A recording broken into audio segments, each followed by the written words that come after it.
We're just about ready to get started. Getting ready for the rest of the group to join us.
Hey, Billy. Hey, Ryan.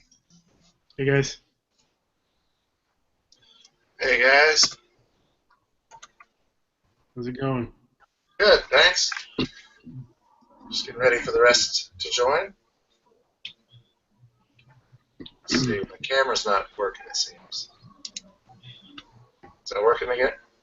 Does it work yet? Well, great.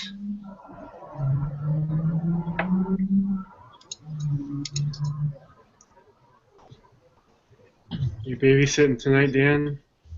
Yeah, my wife is at a PAC meeting, so for Cub Scouts, so she'll be home here in the next 10 to 15 minutes, so then she'll take over, but I've got him until then. Sweet. We'll give it a few more minutes for the others to join us. Has anybody heard if anyone's not going to be coming tonight? I haven't heard from anybody. Me neither. Okay. All right.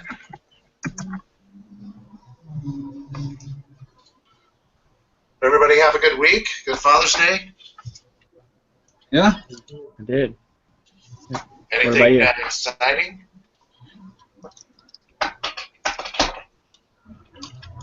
Nope. Nope. Nothing too exciting.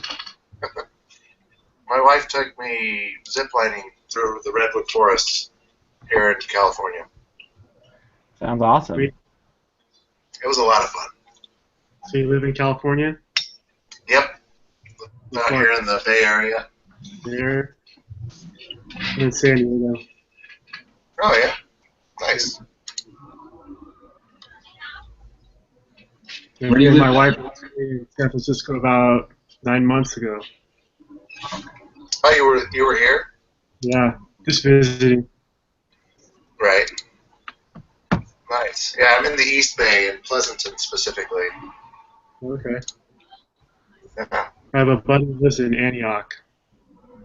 Oh, yeah? That's a rough neighborhood.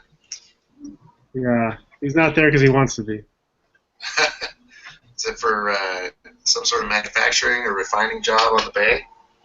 No, he works for PG&E. Oh, I gotcha. Yeah, they live everywhere. Yeah. Yeah. He's looking to get out of there as soon as he can. Yeah. Well, Antioch's a rough hood, so I've got a sister-in-law that lives there, and there's all kinds of craziness over there. Let's see. You guys think we should wait for one or two more, or should we just go? I think we should go. All right, let's get this thing on the road. So, as we know, this week's discussion is about the company Noodles and Company. We meet one of the co-founders and CEO, Aaron Kennedy, and he's seeking to grow the business and the idea in a brand new segment that called fast casual, and he's struggling with decisions on how best and quickest to accomplish that. Does anybody else want to add anything to the general synopsis of the case?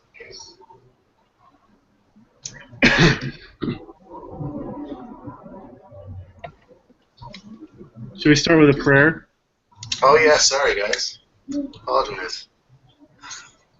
Anyone like to volunteer to offer a prayer? I'll go ahead and give it. All right, go right ahead. Dear Heavenly Father, we're grateful for this opportunity that we have to meet together from our homes and the many different parts of the world that we're in, and we pray that Thy Spirit might be upon us at this time as we discuss this case study. We pray that our minds will be enlightened and that the Spirit will help us to take something away from this case study that will help us in our careers and in our day-to-day lives. And we pray for those who aren't with us yet that they might make it here and be able to join with us and be a part of this group. And we're grateful for this opportunity that we have to continue our education. And we ask and pray for these things in the name of Jesus Christ. Amen. Amen. Thank you. We're recording, right? I believe we are. I think we've been recording since, 7 or 8. Sorry, Mountain Time. So, I mentioned briefly the overview of the case. Does anyone want to add any other details that they pulled out of it that they want to share as a broad stroke? I think that it caught on pretty quick and they grew really fast. The idea was smart, and that casual, but the fast casual, was brand new, and it just kind of took off too fast, I think. It's changed the way that we eat out, definitely. Yeah, and with it being a growing industry, a lot of the big players have started getting companies in there. So it talked about Wendy's and McDonald's, both of which were moving into that industry as well. So with the big players and a lot of other people starting to join that industry, there was a lot more competition. So that was one thing that really stood out to me. That kind of sets the stage for what's for the decisions they need to make. Is there's a lot more competition now. So there's competition for not only customers, but for real estate and for funding as well, for finding investment backers. Mm-hmm. Absolutely. Yeah, it's a huge industry. It's $350 billion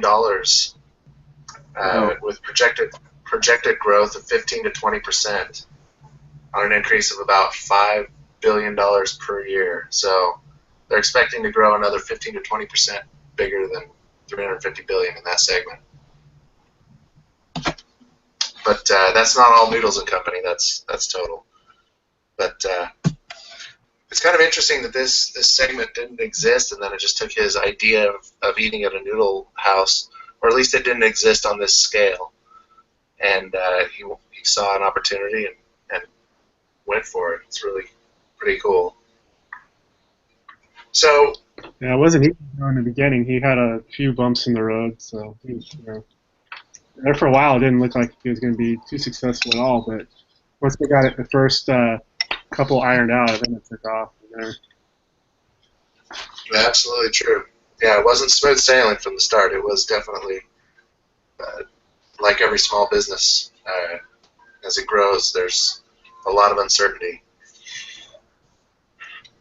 So, tell me a little bit about Noodles and Company as they went through the early times, the early days.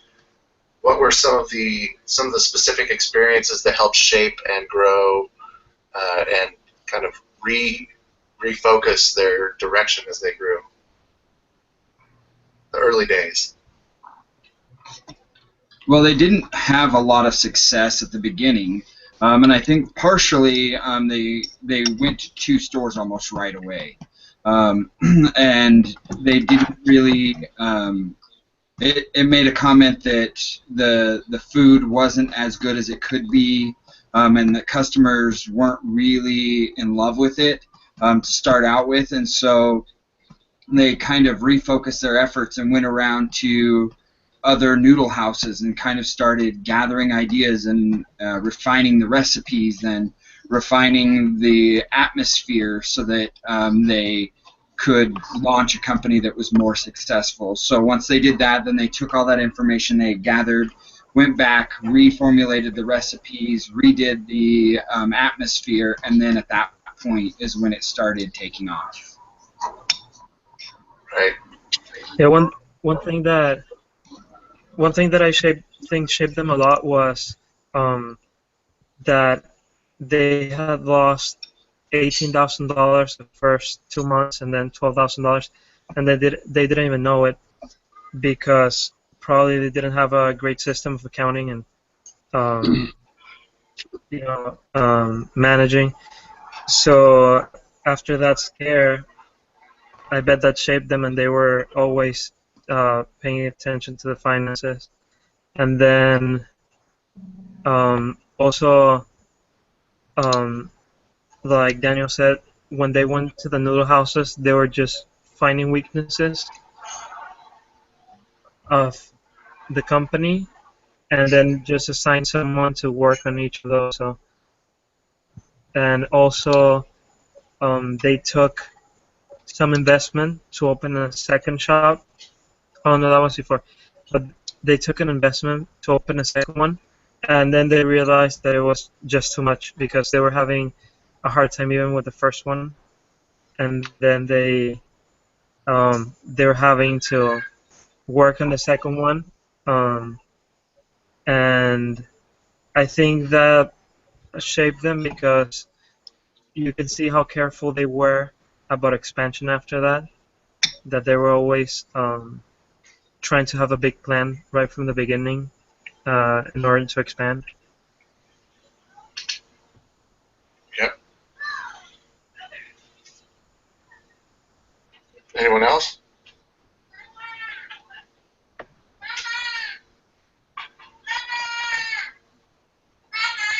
All right, I'll take that as a no.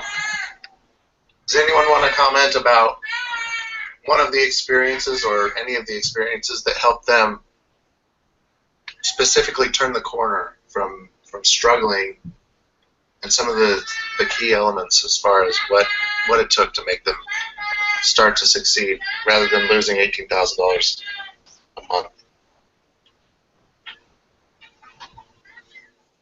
For me, I think they kind of started to realize that the competition was trying to copycat everything that they were doing, and they kept looking for new ways to be seen as the original of this type of system, as fast casual and everything like that. I think they took a lot of time to kind of understand this market, and then all of a sudden this sudden competition, and to be able to remain a competitor without being swallowed whole. I think they did a great job of analysis of their competitors, in my opinion.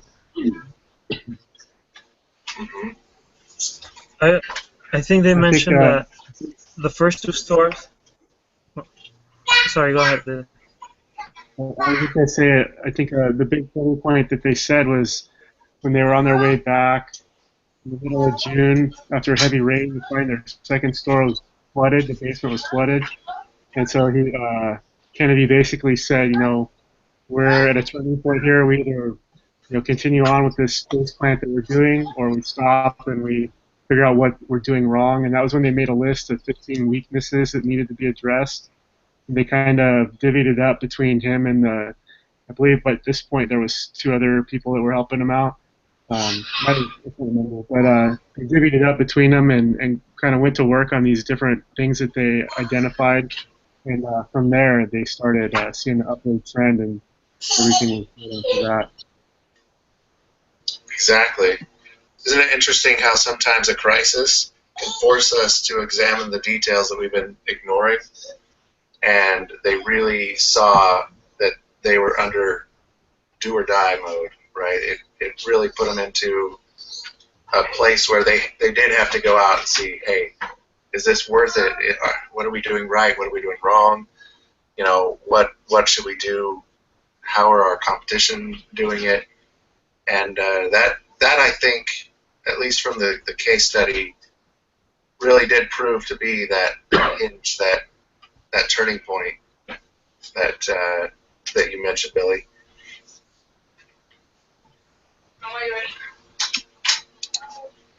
So, I think in any business, there's always room.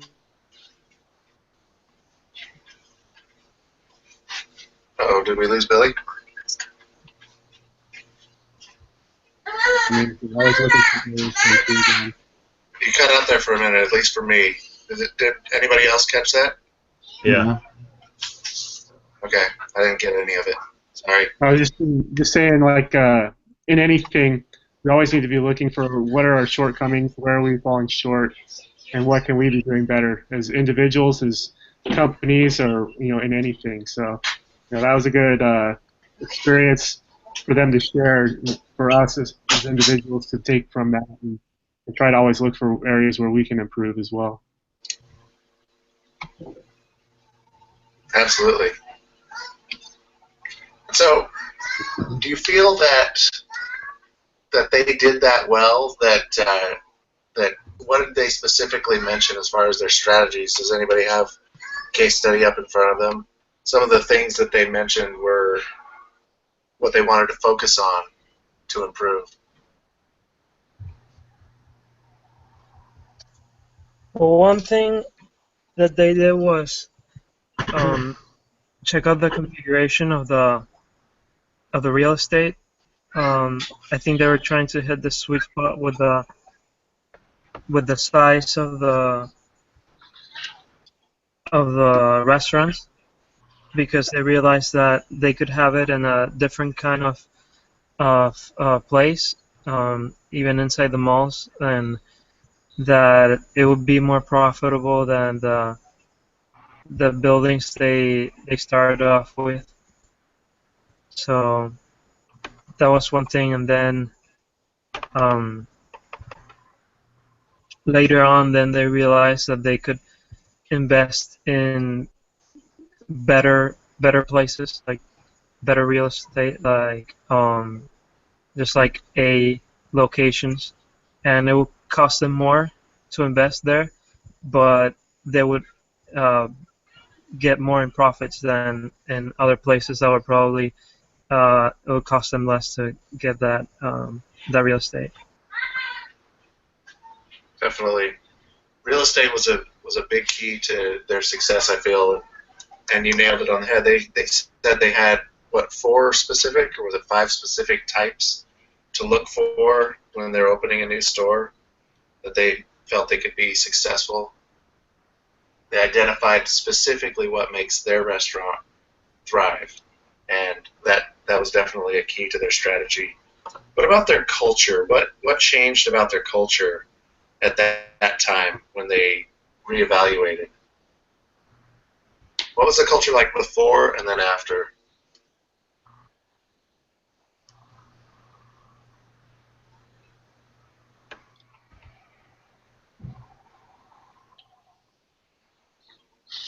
So I think, I don't know exactly what the culture was like before. I can't really remember, but it does say, like, in the turning the corner part, uh, some of the things that they did was they re-engineered the design of the dishes, which to me, like, I thought the dishes would be a kind of a minor thing, a superficial thing, but to them it was something that was important. Serving people out of actual dishes rather than like styrofoam or paper, which obviously is a reflection of the fast casual environment.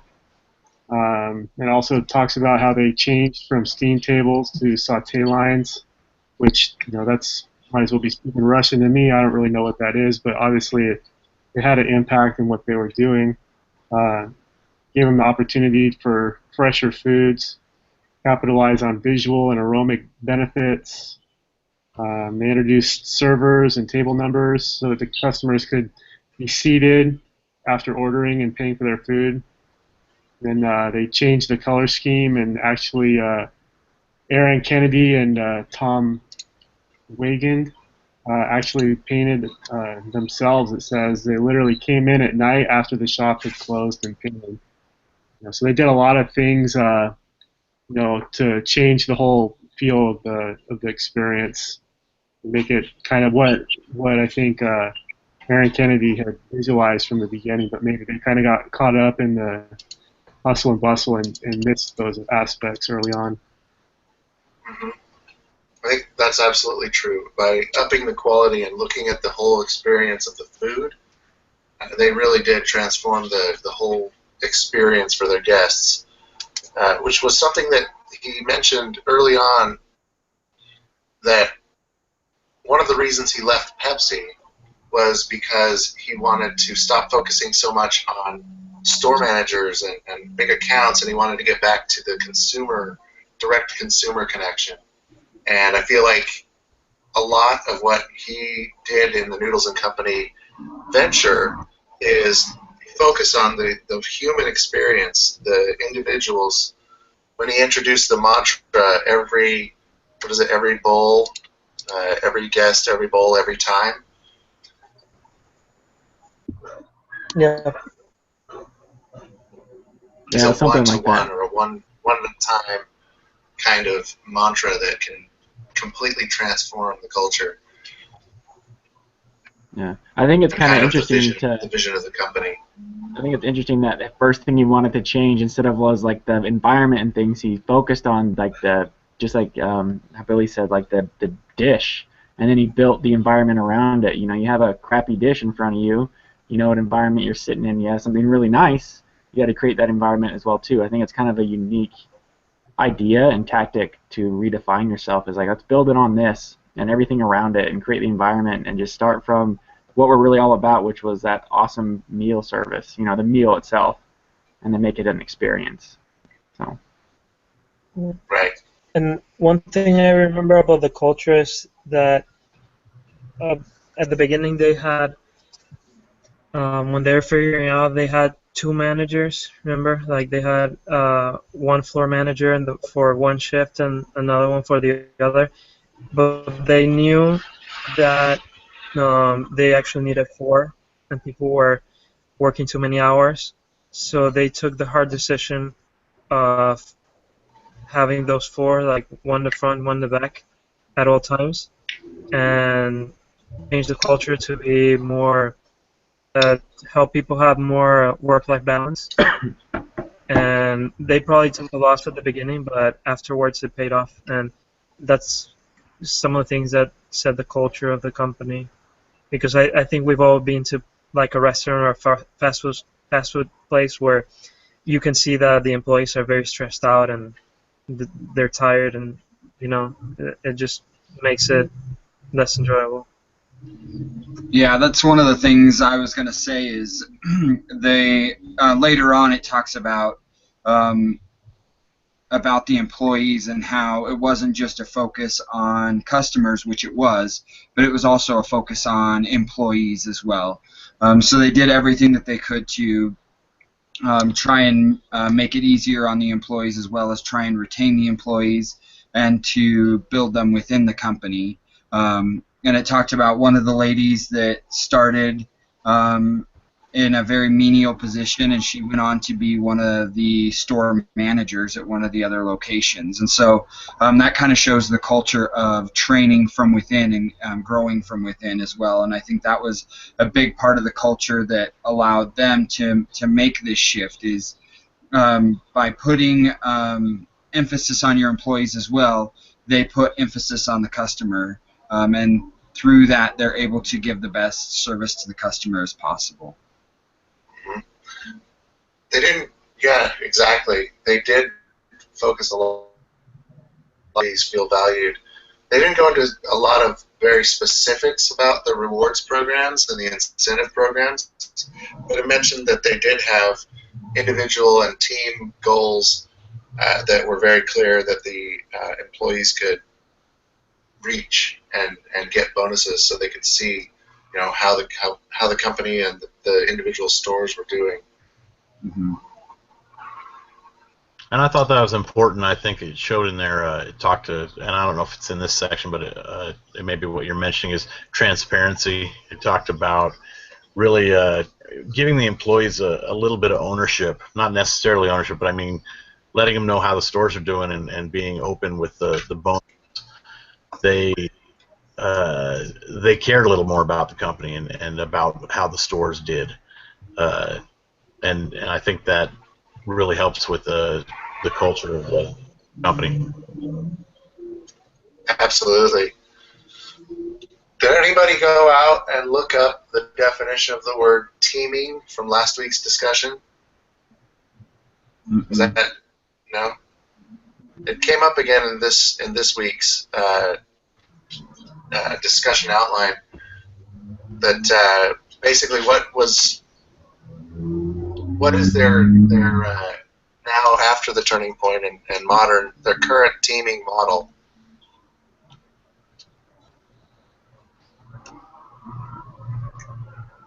Is it haphazard? Is it top down? Is it flat? What kind of have? They seem to lead like a top-down type structure, where Kennedy and everybody else is kind of, they're walking the walk and they're expecting everybody all the way down to the lowest guy to walk the walk as well. I could be wrong though. It's really interesting because I read a book a while back called Leading with Love, and it's the philosophy of Southwest Airlines. And the CEO of Southwest Airlines talked about how most companies do kind of like a top-down leadership, where it's first about the managers and then it all comes down to the frontline employees, but they had kind of switched that pyramid so that it was the first thought was on the customers and then on the frontline employees, and then it kind of went down the line that way. So it wasn't thinking about the managers and what they're going to get. It was thinking about the customers first, then thinking about the frontline employees and on down the line. So I think that kind of fits with this situation. They're really thinking about the customers first rather than the upper level management. Right. They should deliver value to the customers or deliver an experience to the customers, and then the customers will keep the business going. Yep. So I thought that was a really cool part of their philosophy, that they do take care of their customers first, and that it's an environment that anyone can contribute. They feel safe enough to talk to their boss or their boss's boss. So I think that ties in well with what we're reading in the book as well. The influencer talking about the restaurant owner who his employee, like the patron, left her purse or whatever in the taxi, and by the end of her dining experience, one of the restaurant employees had gone out and tracked down the cabbie and all that stuff and brought it back. It might cost you a little bit more in the beginning, but it pays dividends in the long run. Customer service and things like that help to build a good relationship with the customer, and it keeps them coming back time and time again. And then word of mouth, they're going to talk about that experience, and other people are going to want to be a part of it. And it's a different experience than going to like McDonald's or Wendy's. Yeah. And then if you're really lucky, a best-selling author will put it in their book. Yeah. I'm just kidding. So it's definitely important. Businesses are built on their customers or clients, and so that's really refreshing and cool to see that particular part.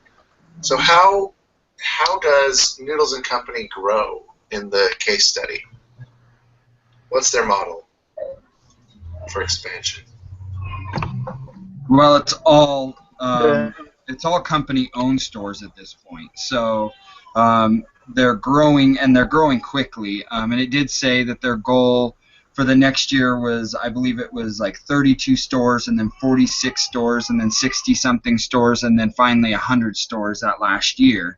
And that was their growth, so quick growth. And up to this point, it's all been company owned, so they haven't franchised, they're they're a privately held company, so they haven't gone public. And so that's kind of up to this point, that's kind of how they've handled growth.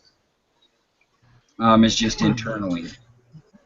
Definitely. Yeah, and it seems like they create a plan of how they're going to grow, like according to what they have researched and studied. And it did say that they just took money from rich individuals, but so they didn't take money from like venture capitalists or companies. I think my guess is because they were really um, didn't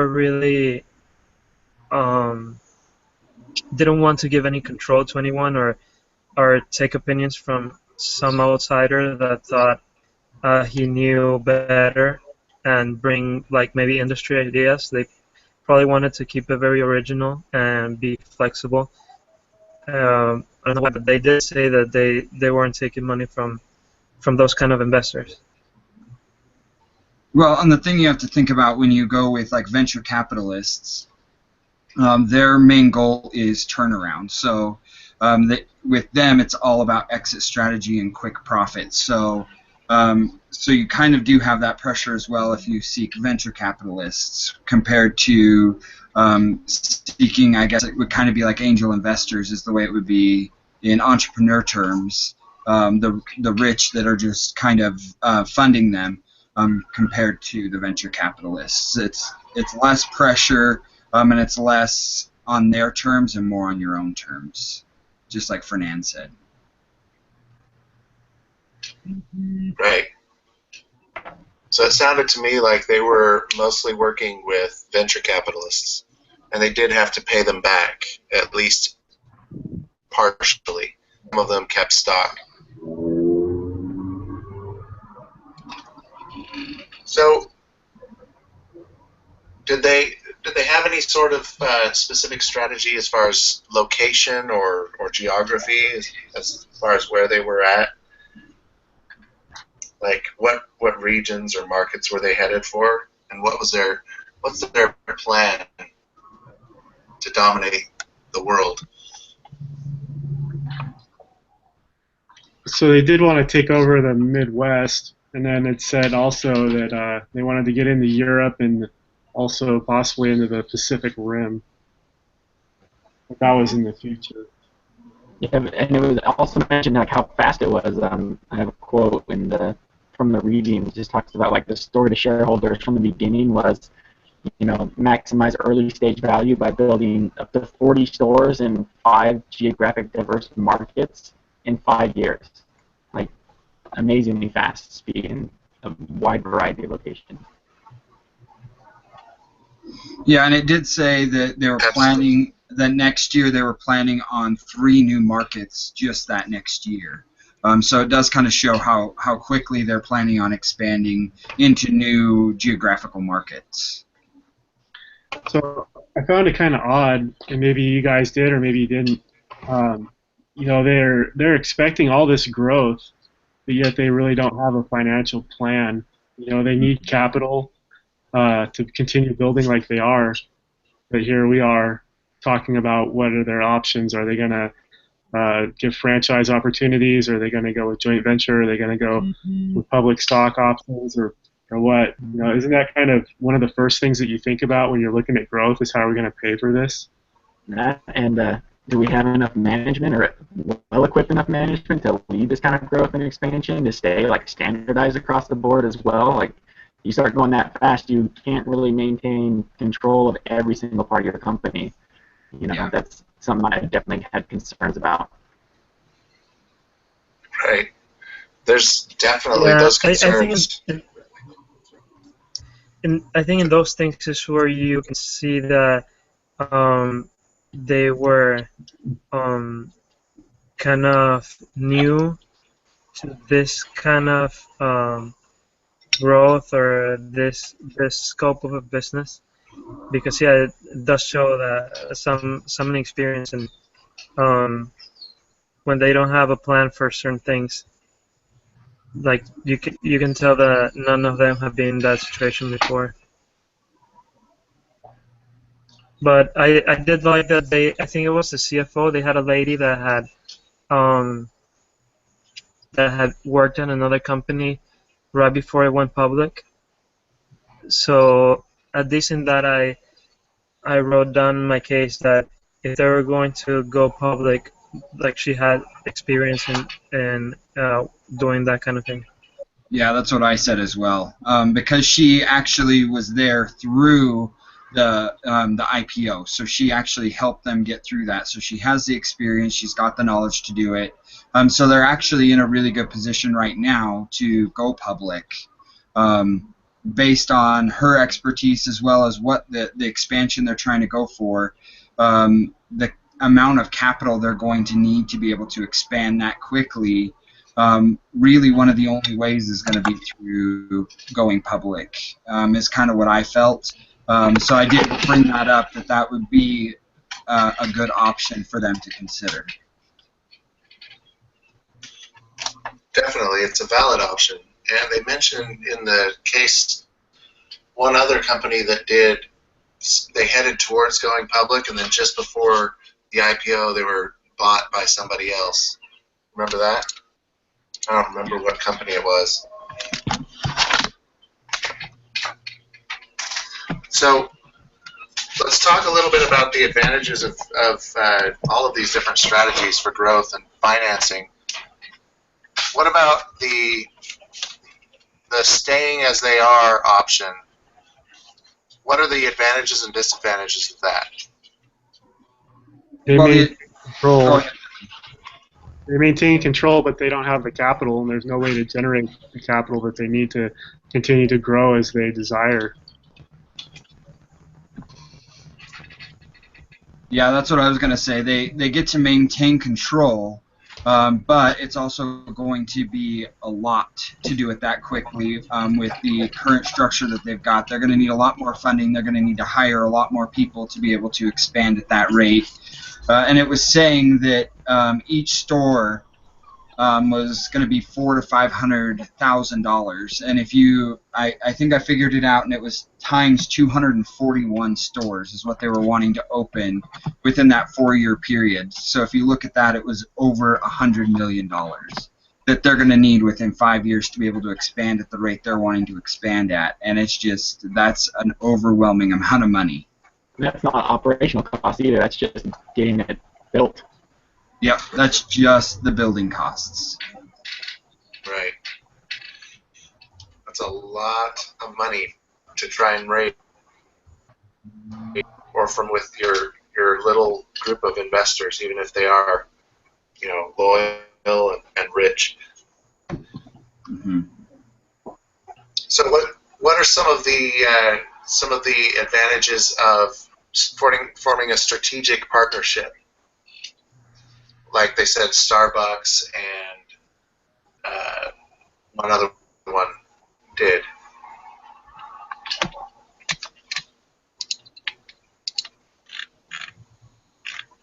What are the advantages, you asked? Yeah. What are some of the advantages that you can see? It wasn't necessarily mentioned in it, but what are some things that you can see as far as a strategic partnership goes? Well, I think an advantage is if it is Starbucks, like you can combine your stores and be able to have a Starbucks, alongside a Noodles and things like that. But for me, I think it's almost more negative because either way, Noodles is has the lower hand, right? They need to piggyback off of Starbucks, which means Starbucks will have the majority of the control of both, for the partnership. So I think it's a two-way street a little bit. I think you gain where now you're both sharing in the costs, and you're riding a little bit on Starbucks's notoriety and their brand, and they're already well established. But like Josh was saying, you're going to be riding their coattail, and they're going to be the ones ultimately in the driver's seat because they're the ones with the majority of the money. Perhaps I didn't phrase the question very Well, well. one of the I was using advantages Starbucks as an example one of the of a advantages company of that a has used strategic partnerships. I'd say one of the advantages of a strategic partnership would be you're sharing in the costs. There's a lot of overhead costs that would be shared if you're a strategic partnership. So the cost of running stuff would be less. And well, there's that's the big one. Definitely. Yeah. What about going I don't. into airports and malls and things like that? Yeah, I mean, There's a lot. you see all kinds of places that have dual concepts.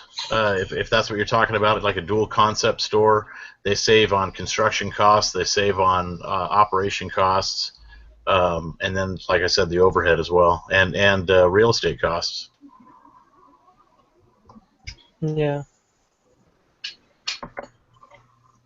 To a small Definitely, yeah. degree, Those are you lose some control, but a lot more is provided for you, which they kind of have. It's a give and take situation. If they're looking for this rapid expansion, like they're talking about, and being able to maintain control that they had in the past, I don't know if you can really maintain that same level.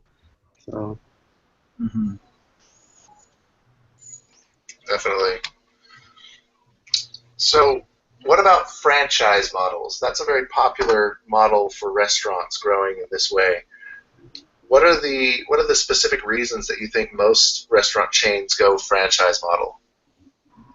Well, they do it because it's somebody else's money that's funding the growth, because it's actual investors that are purchasing the name, they're purchasing the building, you're just supplying them with the knowledge and all the information to run the business, and you're still getting profits back from it. It's a lot less. I think it said 5 to 7 is the normal return for franchise, but you can expand quicker because you're doing it on somebody else's dime. However, the big drawback with that, especially in this situation, is they're wanting to do 50% growth in-house, 50% franchise, which means you're going to spread yourself really thin trying to do both at the same time, trying to find the real estate for yourself as well as trying to find real estate for your franchisees. You're trying to find funding for yourself and help your franchisees find funding. You're trying to get your own store set up and help your franchisees get their store set up. And it's going to take a whole restructuring of the company because they're going to have to add, I think it said, a VP and other stuff like that to be able to handle it.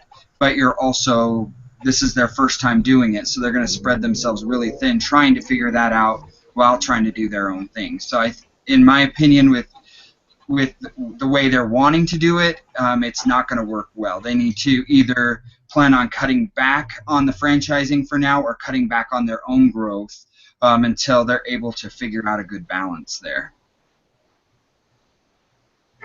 Yeah, it's for most businesses. If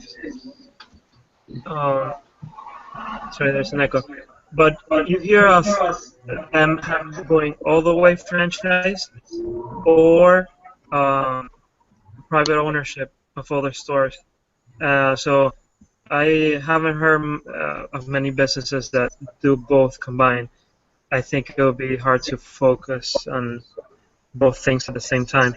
I actually heard that Starbucks had a hard time, that they had all their privately owned, and then like Magic Johnson kept bugging them about getting a franchise, and they just decided to make only one exception. And after that, it grew, but they were really adamant about always holding it private. And there must be a reason why most companies do either one or the other.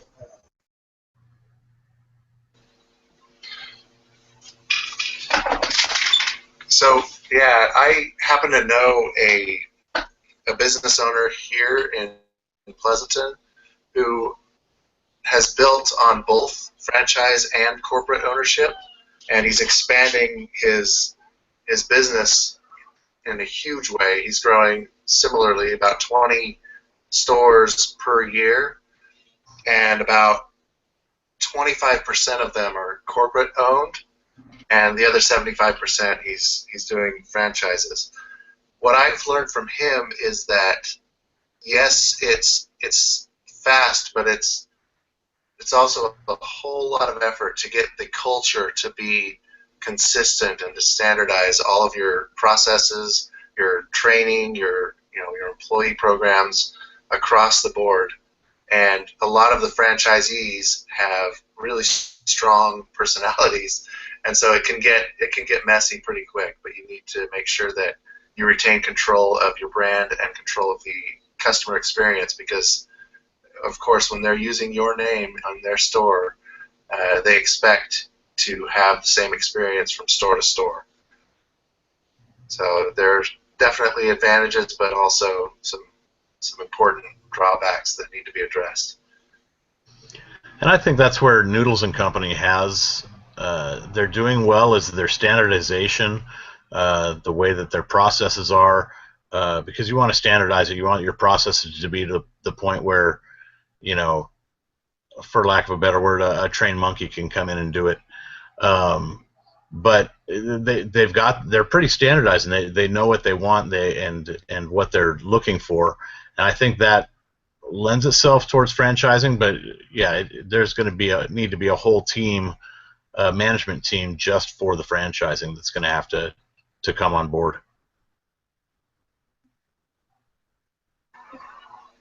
I have to agree. There's definitely a hole as far as that goes in the company. They mentioned that they have cultural heroes who go from a store where they've been successful to go and help train a nearby store.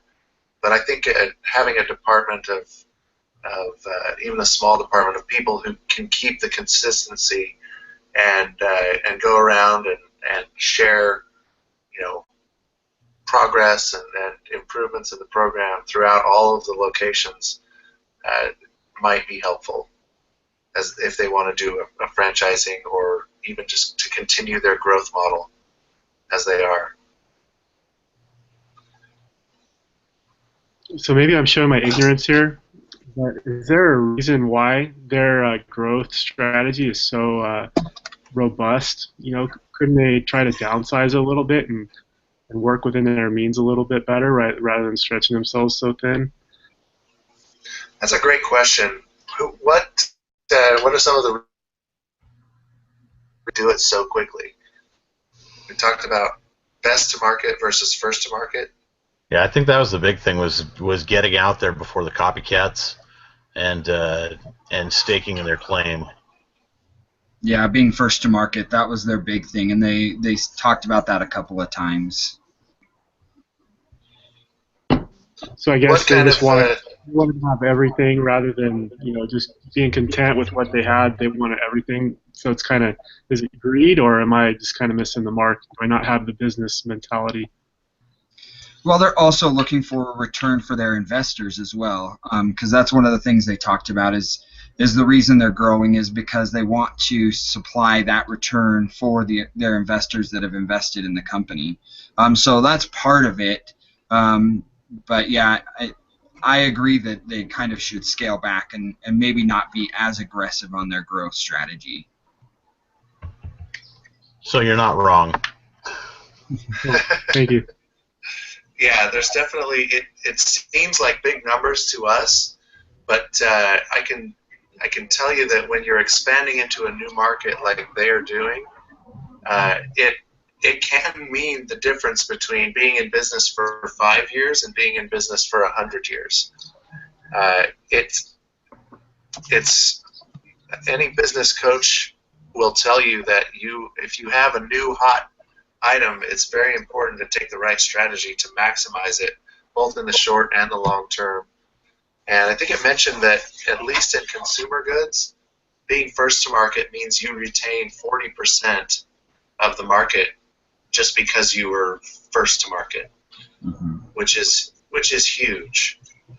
that's a lot of mouths and families that you can feed and help. And I can imagine that Kennedy here feels some moral obligation to help spread his culture, because his culture seems, at least in my view, and this is definitely, kind of slanted by the case study itself, but it seems like a pretty beneficial culture and attitude for both his employees and also his goals for sharing high quality food or higher quality food than, say, for instance, a McDonald's chain might focus on, or these other competitors might bring to bear. Has anybody ever actually had Noodles and Company? I've never had them. I have. It was a step up from fast food, absolutely. I wouldn't say that it's the be all and end all of a lunch, but it's a definite quality option.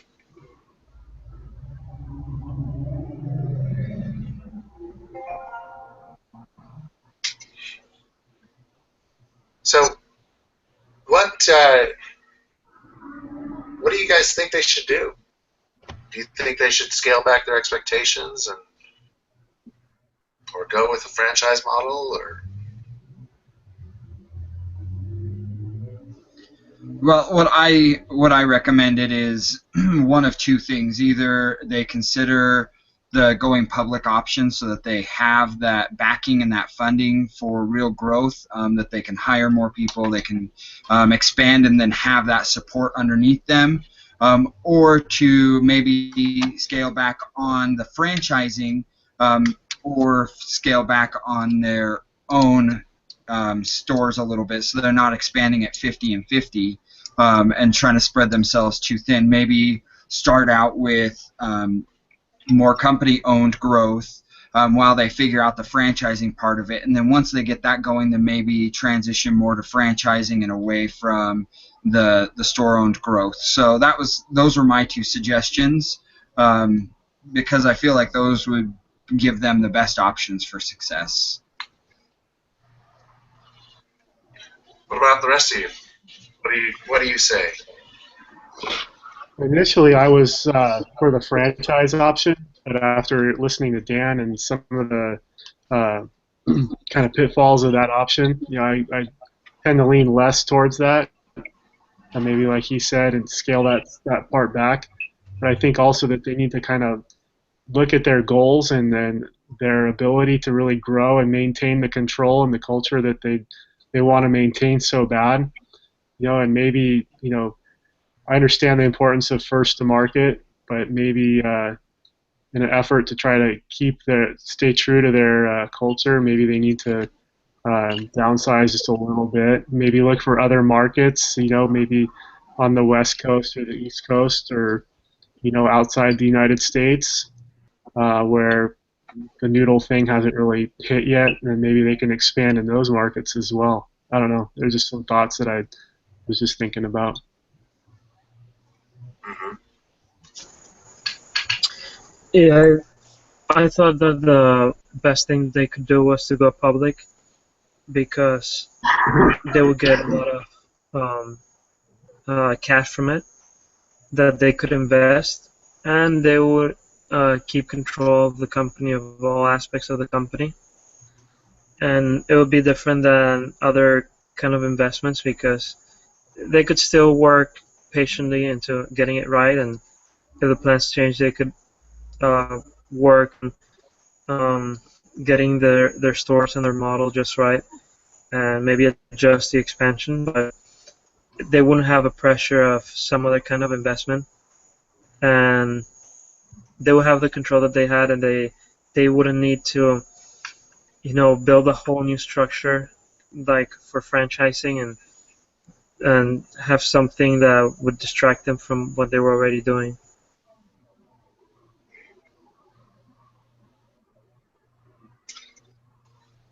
So those are really great suggestions. I personally felt like they could probably achieve their goals with some real push and some more fundraising.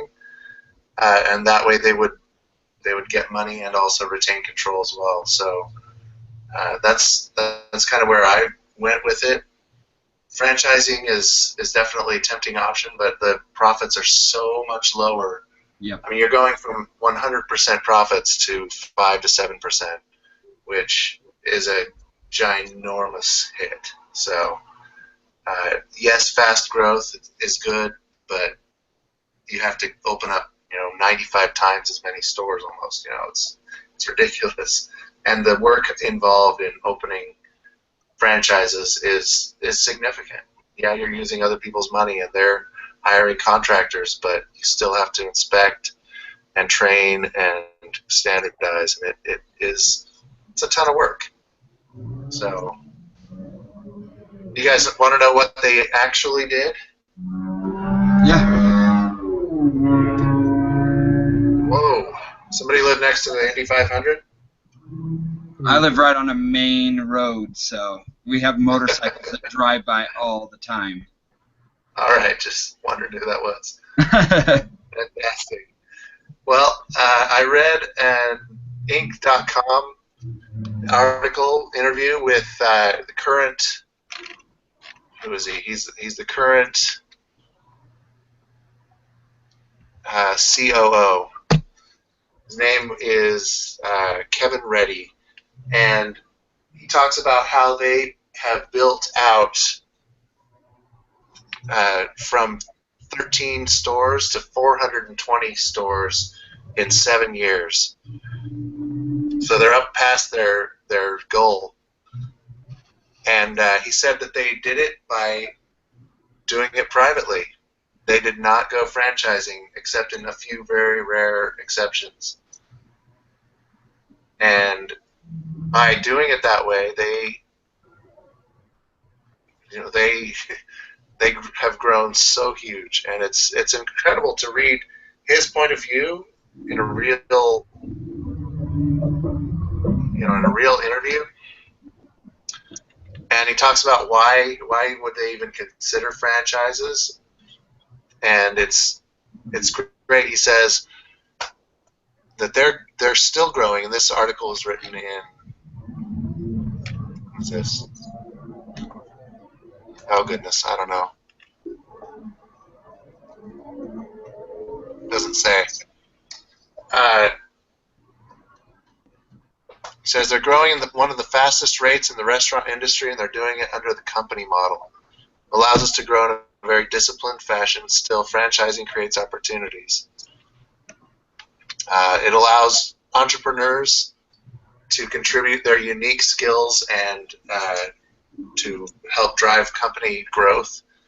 But in the end, he said the profits of 5% just didn't make sense for the company's goals in paying back their investors. So that's what they're doing.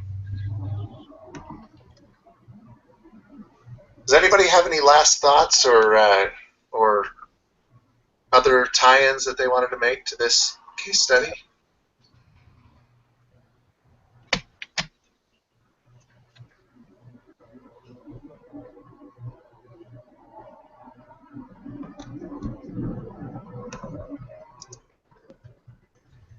Have I been on mute? Did you guys hear any of what I just said?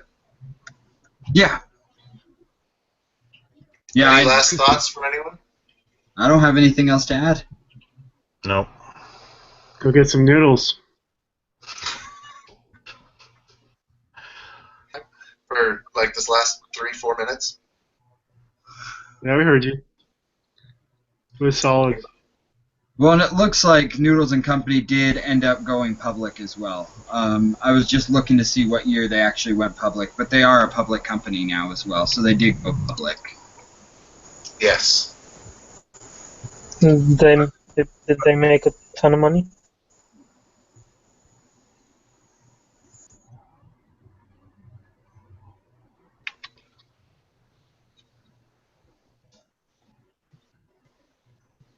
Can you tell what their stock's at? Currently, it looks like their stock currently is at $9.93 a share. Are they up or down? They're up. The And the market cap? Market cap is 275.94 million. That's very Not bad. respectable. So yeah, I just was curious about that because I thought I had heard that they had gone public, so I was just looking up the stock information. Cool. Well, fantastic. You guys go eat some noodles and buy some stock. And thank you so much for your comments and your feedback and everything. And everyone have a pleasant night, and we'll see you again next week. Alrighty, you too. Who's right. the leader for next week? I think next week was the week we don't have it, correct? Yeah. I think that had it as no case study next week, but let me just double check.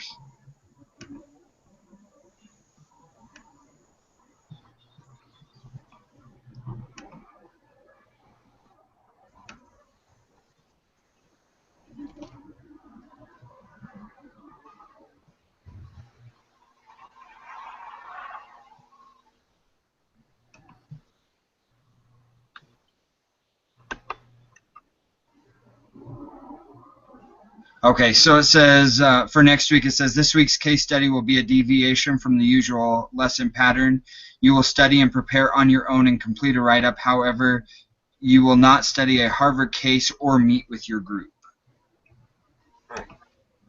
So we don't have it next week, and then the week after, I believe, was Billy. So Billy was Okay. our last one. Okay. Sounds good. All right. Alrighty. Thanks, guys. See you guys in 2 weeks. Alrighty. Sounds good. Have a good night. Yep. Good night.